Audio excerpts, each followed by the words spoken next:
La muerte más valiente de la historia. Diario de una arquera valiente. Hoy sentí un nuevo desafío. Jessie me explicó lo importante de fortalecer mi espalda y omóplatos para poder mantener una tensión suplementaria y así poder utilizar un clicker y tener más consistencia en el tiro, en especial para poder mantener el punto de anclaje al haberlo logrado. Me duelen músculos que ni sabía que tenía, pero me parece que ahora que estoy aprendiendo más sobre la importancia de tirar correctamente de la cuerda y la manera en que las palas del arco y la cuerda deben mantener la tracción, me estoy volviendo a preocupar por hacerlo bien y me estoy agotando más rápido. Las fuerzas contrarias naturalmente hacen que mi postura se cierre y entonces fallaría el tiro. Comprendo que justamente es lo contrario lo que le da la fuerza al lanzamiento. Me hace pensar en el proceso de muerte que vivimos para poder vivir en verdad. Jesús es el único que ha podido transformar el significado de la muerte. Confío que en todo este proceso de dolor, de la misma manera que para tirar al blanco la flecha, debo tirar hacia atrás para que luego pueda avanzar. Es lo que sucederá conmigo. Todo este proceso tiene propósito. Christy, no lo olvides. Jessie me dijo, Christy, estás mejorando, pero esto no debe hacerte perder de vista que debes seguirte fortaleciendo y haciendo los ejercicios que te dejé para tus músculos de la espalda. Los desafíos serán cada vez más fuertes y tus distancias más largas. Debes practicar. Creo que Jessie no imagina todo lo que para mí representa cada instrucción. Gracias, mi querido diario. Todo esto un día servirá para alguien más. La muerte más valiente de la historia. Llegar al lugar del cumplimiento de una promesa no siempre representa la realización alegre y llena de satisfacciones que muchas veces hemos pintado en nuestra imaginación. Lo complicado de transformar nuestra perspectiva humana finita en una perspectiva cristiana infinita es que seremos llevados por procesos que requerirán despojarnos y soltar muchas ideas falsas sobre las promesas de Dios. No digo con esto que ser cristiano es ser un mártir de la vida, exento de la alegría, satisfacción y éxito. Por el contrario, digo que es una perspectiva más amplia y profunda de la vida y de sus concepciones de éxito temporal. El gozo, la satisfacción y la alegría son emociones que se viven como un fruto del espíritu y no por meros estímulos externos. De hecho, es cuando se genera desde tu interior que podrás disfrutar cualquier estímulo sin aferrarte a él. Para Jesús, cumplir la voluntad de su Padre implicaba llegar al lugar y al tiempo del cumplimiento y pasar un proceso de dolor que fue soportado por Jesús debido al propósito del mismo. Mientras subía Jesús rumbo a Jerusalén, tomó aparte a los 12 discípulos y les dijo: «Ahora vamos rumbo a Jerusalén, y el Hijo del Hombre será entregado a los jefes de los sacerdotes y a los maestros de la ley.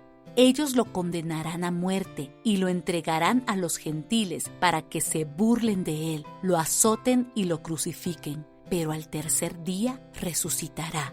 Mateo 20, verso 17 al 19. Jesús lo tenía claro. Ahora, quiero invitarte a que analices tu proceso doloroso, tu momento de bajada, tu crisis, tu fracaso y veas cómo se transforma en la fase de mayor crecimiento a la luz de este proceso que nuestro Salvador vivió. Puede que reconozcas la fase en la que te encuentras y te llenes de esperanza al saber qué te espera. Y posiblemente escribas tu propio libro de lecciones aprendidas durante la fase más dolorosa de tu vida. Veamos la gráfica en el PDF. Primera fase: permanecer. Suceso, vida, arco. Segunda fase: crecer, proceso, muerte, cuerda. Y tercera fase: avanzar, progreso, resurrección, flecha. ¿Ves cómo todo se une? Iniciemos por la primera fase: vida, suceso, permanecer. La vida de Jesús en la tierra inicia desde el anunciamiento de su concepción a través del Espíritu Santo, declarada por el ángel Gabriel a la Virgen María. Desde ese momento comienzan una serie de acontecimientos milagrosos y sobrenaturales anunciados por los profetas. Los 4 evangelios tienen el propósito de presentar la vida y obra de Jesús, pero solo 2 revelan la intensidad de su nacimiento en Belén de Judea. Tanto Mateo como Lucas incluyen datos de gran importancia de la naturaleza divina y humana de Jesús. La manera en que su nacimiento se identifica con las circunstancias humanas más desafiantes que puede rodear la llegada de un hijo son muy profundas. Le rodeaba peligro, persecución, incomodidad, como lo relata Mateo 2 en el verso 16 al 18. El rey Herodes se siente amenazado al saber del futuro rey de los judíos. Cuán gloriosa manera de revelar su divinidad y humanidad a la vez, por medio de todos los acontecimientos que se conectan con las posibles situaciones de dificultad y dolor que podemos experimentar. Podríamos decir que de los 12 a los 30 años, el transcurrir de la vida de Jesús fue una fluida línea recta. Luego dio inicio la batalla por el corazón de la humanidad y la fase de amenaza, crisis y desafíos que precipitan la línea descendente hasta llegar al punto más bajo del proceso, la muerte. Una vez más, la gráfica de la letra B de Valientes tiene sentido. De su nacimiento al relato de Jesús a los 12 años en el templo y sus 30 años al iniciar su ministerio público, 3 años de ministerio y el cumplimiento del sacrificio perfecto, el Cordero de Dios que quita el pecado del mundo. Su vida le da sentido a todo, su nacimiento, su ministerio, su muerte y resurrección. Es la redención y esperanza ante todo sufrimiento y dolor. La fase de vida de Jesús incluye su nacimiento, infancia, adolescencia, juventud y adultez, hasta llegar a la fase final de su vida en la tierra, que incluye las siguientes etapas. Etapa 1. Llegada de Jesús a Jerusalén, correspondiente al territorio prometido para cumplir la misión final. Etapa 2. Cena final de Pascua con sus discípulos. La cena con sus amigos amados y discípulos, incluyendo a Judas, quien lo traicionaría. Etapa 3. La agonía en el huerto de Getsemaní, el período de rendición más profundo, cuando su vulnerabilidad humana se pone de manifiesto y la lucha por hacer la voluntad de su Padre es superior al deseo de pasar de él esa copa. No hay mayor acto de valentía que el de la obediencia del Hijo a su Padre. Etapa 4. Los juicios injustos. Enfrentar el sistema humano, el rechazo, la injusticia, vergüenza, violencia y burla. Vayamos a la fase 2. Muerte, proceso, crecer. Etapa 5.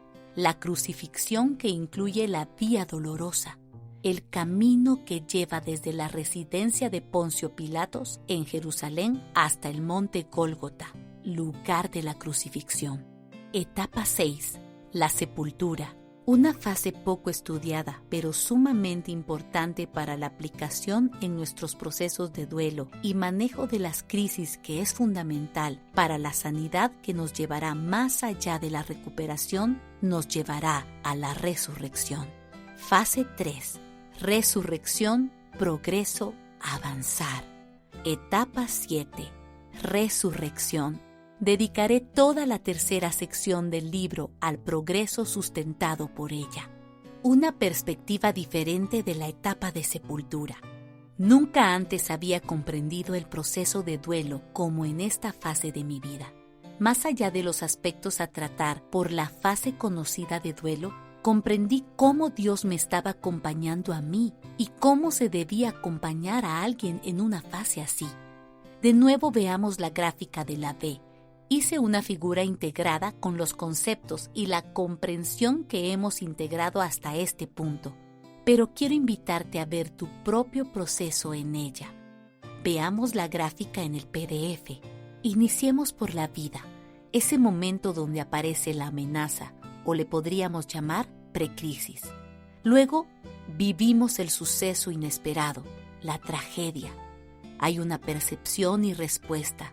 El equilibrio empieza de manera descendente hasta llevarnos al proceso de muerte, el punto más bajo, el quiebre, la inflexión, la crisis.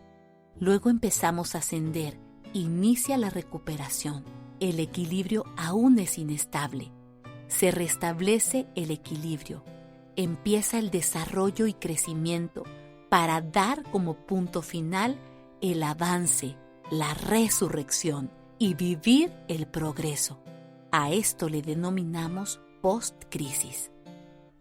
Mientras hacía la gráfica que integra conocimientos espirituales, biológicos y psicológicos de las fases de duelo y procesos de crisis, me llené de esperanza una vez más.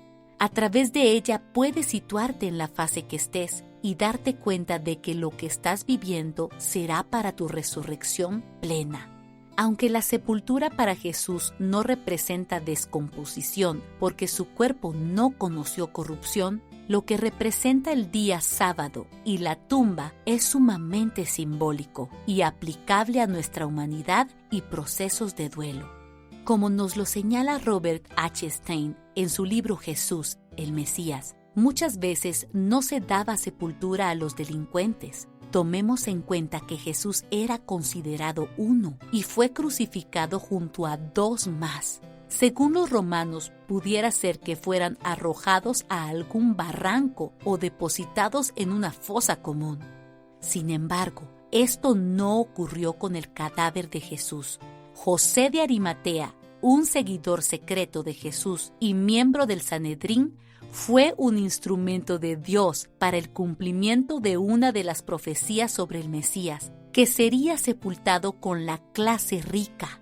Esto nos lo señala Mateo 27, verso 57, Juan 19, verso 38 e Isaías 53, verso 9. Según el Evangelio de Juan, Nicodemo, un seguidor de Jesús, ayudó a José de Arimatea a sepultarle. Envolviendo el cuerpo de Jesús en un lienzo de lino, le llevaron al sepulcro excavado en la roca. Tanto el Evangelio de Lucas como el de Juan hablan de un sepulcro nuevo, el cual era el espacio adecuado para sepultar al rey de los judíos. Según las costumbres judías, para preparar el cuerpo de Jesús, tanto José de Arimatea como Nicodemo lavaron el cuerpo dejándole limpio de toda la sangre derramada. Lo envolvieron con especias aromáticas de mirra y aloe, que servían principalmente como desodorante. Finalmente, fue colocado en el sepulcro excavado en la roca, con una apertura aproximada de 1 metro. El interior era de dimensiones que permitieran estar de pie a quienes daban sepultura. Al finalizar, se sellaba con una piedra que se desplazaba dentro de una pequeña zanja a modo de guía, y ésta descansaba sobre el muro con firmeza. María Magdalena y la otra María estaban allí presenciando cómo daban sepultura al cuerpo de Jesús. Mateo nos relata que durante el día de reposo, es decir, el día sábado, los dirigentes judíos fueron a ver a Pilato preocupados porque Jesús había dicho que resucitaría de los muertos al 3er día. Pilato les declara que utilicen al guardia romano para asegurar el sepulcro. Esta acción consistía en sellarlo colocando cierta cantidad de cera fundida en los puntos de convergencia de la piedra y el muro, de modo que delatase cualquier movimiento de la piedra y la ruptura del sello romano sobre la cera. La sepultura del cuerpo de Jesús representa ese día de reposo, el día sábado que corresponde a la evidencia pública de su muerte y despedida. El momento de la sepultura en todas las culturas corresponde al último adiós al cuerpo físico. De hecho, en los procesos de duelo, gran parte del momento de shock de la realidad vivida inicia para muchos en el momento que ven la tumba. Ese momento desgarrador de cierre. Siempre me pregunté, ¿cuál era el misterio de los 3 días? El misterio del día 2, en el que es sepultado en una tumba excavada en la roca. Mientras hacía mi estudio bíblico durante mi proceso de dolor, pude interpretar en mi reflexión personal cómo esta fase se presenta en los procesos de duelo, pérdidas, crisis o tragedias. Cuando el duelo se procesa a la luz de la redefinición que Jesús le da a la muerte, la segunda fase representa ese periodo de tiempo de desierto, ese periodo de tiempo de oscuridad, soledad, frío, silencio que vivimos y lo experimentamos absolutamente solos. Y con esto no me refiero a que estemos solos físicamente, porque pueda que tengas gente cercana que te acompañe y quiera estar contigo.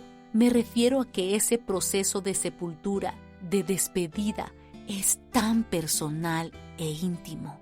En mi reflexión, uniendo las piezas que le iban dando sentido y forma a mis pedazos, pude ver claramente que en realidad, lejos de ser muerte eterna, estaba siendo reposo en la roca, en la peña, en la roca que es Cristo. Estamos escondidos en la hendidura de la roca, mientras el Padre pasa y hace su obra perfecta, en la peña de Oreb, de la cual bebemos agua en medio de nuestro desierto y soledad. Nos regresa a la fuente de agua viva que nos sacia, a la peña de la cual podemos beber. Todo suceso nos lleva al proceso. El proceso de muerte no solo incluye la revelación de la cruz y la comprensión del sufrimiento a la manera de Jesús, sino incluye también la sepultura, que es esa fase resolutiva en la cual somos recalibrados, en la cual enfrentamos el silencio, la soledad, la oscuridad desde un reposo del alma. No es hasta que reposemos en la roca que podremos experimentar el poder del Espíritu Santo resucitando nuestro ser. Hago referencia a Éxodo 33, verso 22, a 1 Corintios 10, verso 4, a Salmos 18, verso 2 y a Jeremías 2, verso 13. He aquí por qué acuño la frase: más allá de la recuperación existe resurrección.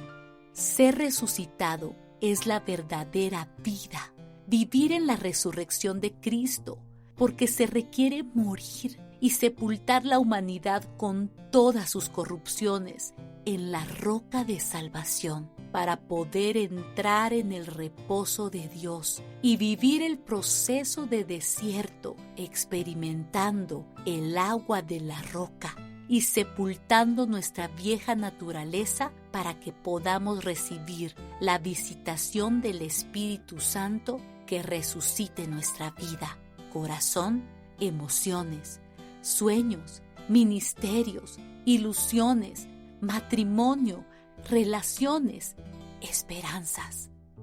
La sanidad que produce ese período de rendición y quietud en el reposo de Dios es el período en el que Dios te enseña a confiar en sus fuerzas y no en las tuyas. Te enseña a descansar en su presencia. Se te revela en soledad, en la oscuridad. Se te revela como la roca de salvación que dice Salmos 89, verso 26. Se te revela como la roca de la que brota agua. Te enseña sobre el reposo activo, el reposo en la espera hacia la resurrección de todas las áreas de tu vida. A nivel psicológico, físico y espiritual, sobre ese periodo de tiempo en el que eres desprogramado y reprogramado, te lo diré como Dios me lo enseñó. Él me dijo: Cristi, para recalibrar algo se debe parar. No puede ser mientras está en movimiento. Debes parar un año sabático, un periodo de reposo en mí, tu roca inconmovible. Y cuando hablo de un año de reposo, no te hablo de un año sin trabajo ni exigencias. Siendo madre de 2 hermosos varones y con los desafíos financieros por delante que me tocaba enfrentar debido a todas las pérdidas, lejos de trabajar menos, en realidad requería de mí trabajar el doble. no significó un año en contemplación y descanso físico. En realidad significó un año en un reposo activo, en el descanso y la confianza de mi alma en Él. Decidí primero que todo darle descanso a mi trabajo ministerial o de servicio en una congregación. Me dediqué a ser madre y pastorear el corazón de mis hijos, mientras mi padre pastoreaba el mío. Decidí limitar mis actividades sociales al mínimo, priorizando todas aquellas que fueran para un sostenimiento financiero adecuado, cuidando que mi responsabilidad no se convirtiera en afán y angustia, por temor a que escaseara para mis hijos. Ese desafío financiero me mantuvo muy alerta de seguir sostenida en mi confianza de ser una hija de Dios. La tumba, la sepultura, que representa el final de algo temporal, pero el inicio de algo eterno. Mi mayor crecimiento durante el proceso de bajada, que representó morir en muchos aspectos, fue al comprender el período de sepultura y lo que éste incluía y requería. El proceso fue hacia abajo, hacia adentro, fue descender, pero un entrar en la roca inconmovible para que allí dentro de él, mi Padre, su Espíritu, pudiera trabajar en lo más profundo, enfrentar a mis miedos, mi oscuridad, mi soledad, expuesta al frío y a su vez, mientras estaba dentro de ese proceso, afuera Dios mismo estaría usando todo ese dolor y silencio como antesala a sus milagros. Allí, en mi tiempo de sepultura, de nuevo mi embrión vieron sus ojos. De nuevo me detuve a enfrentar, entregar, rendir, llorar. El silencio fue sanador. La oscuridad me enseñó a ver.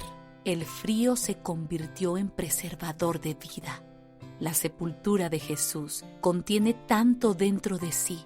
El simbolismo de excavar la tumba adentro de la roca de la peña nos muestra al Dios que se ha revelado como roca, como piedra del ángulo, como la roca de la cual brotó agua en medio del desierto.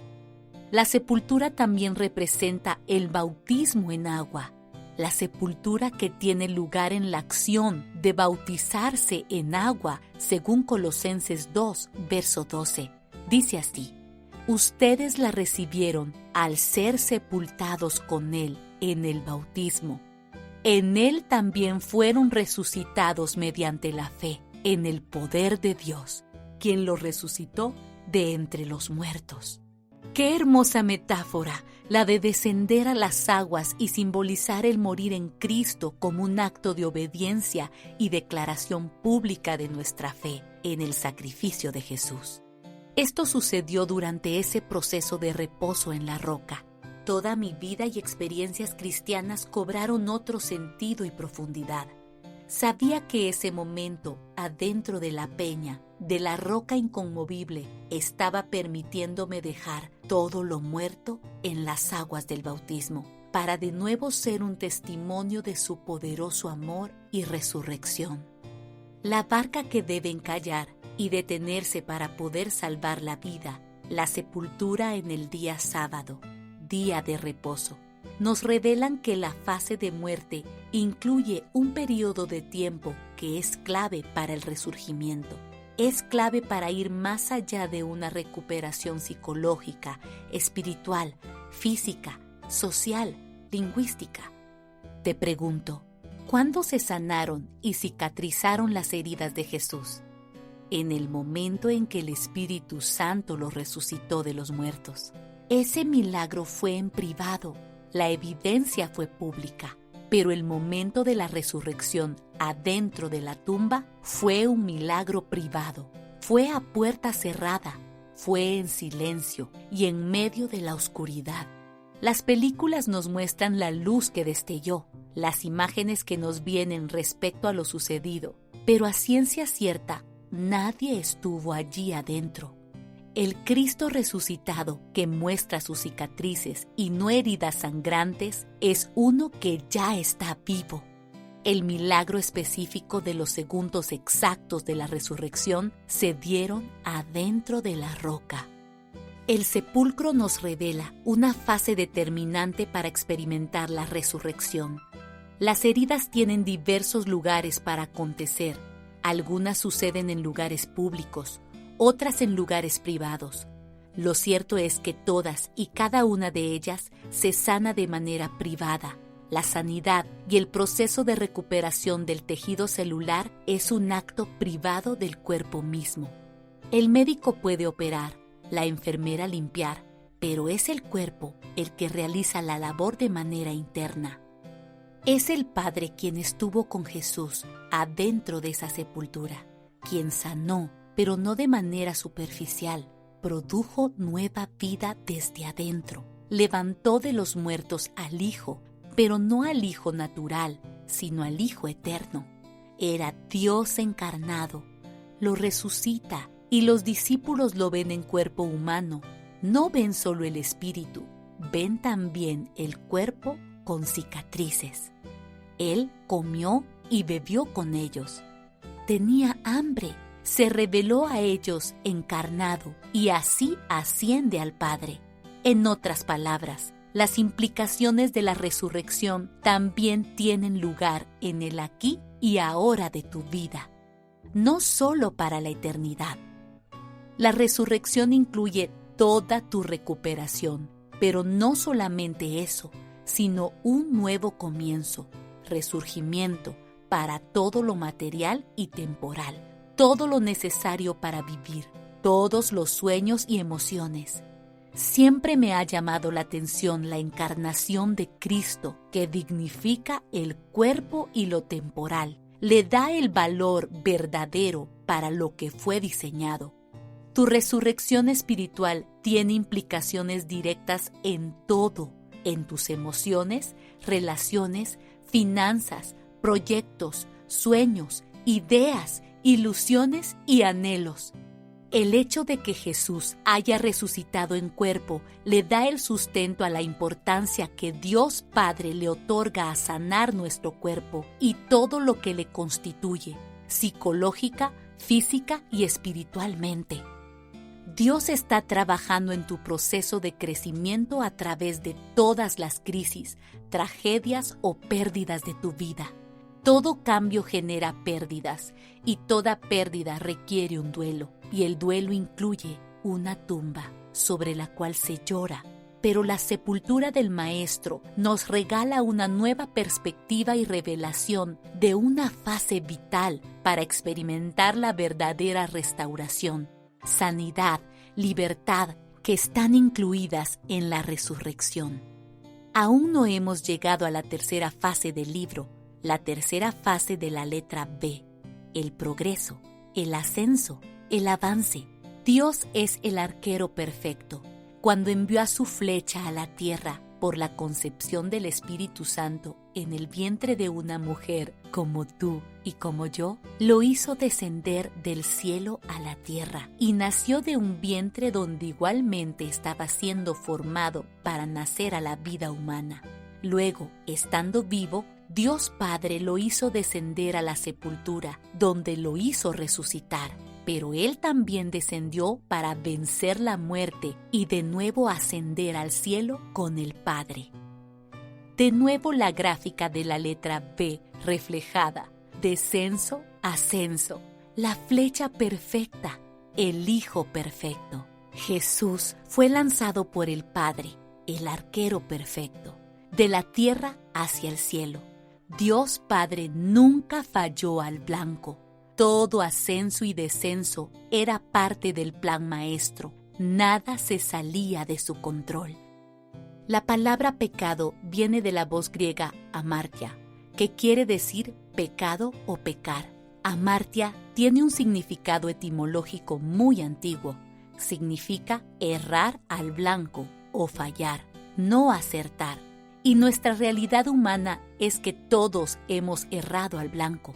Sin duda, hemos querido ser juez y parte. Hemos querido jugar de arqueros y de flechas.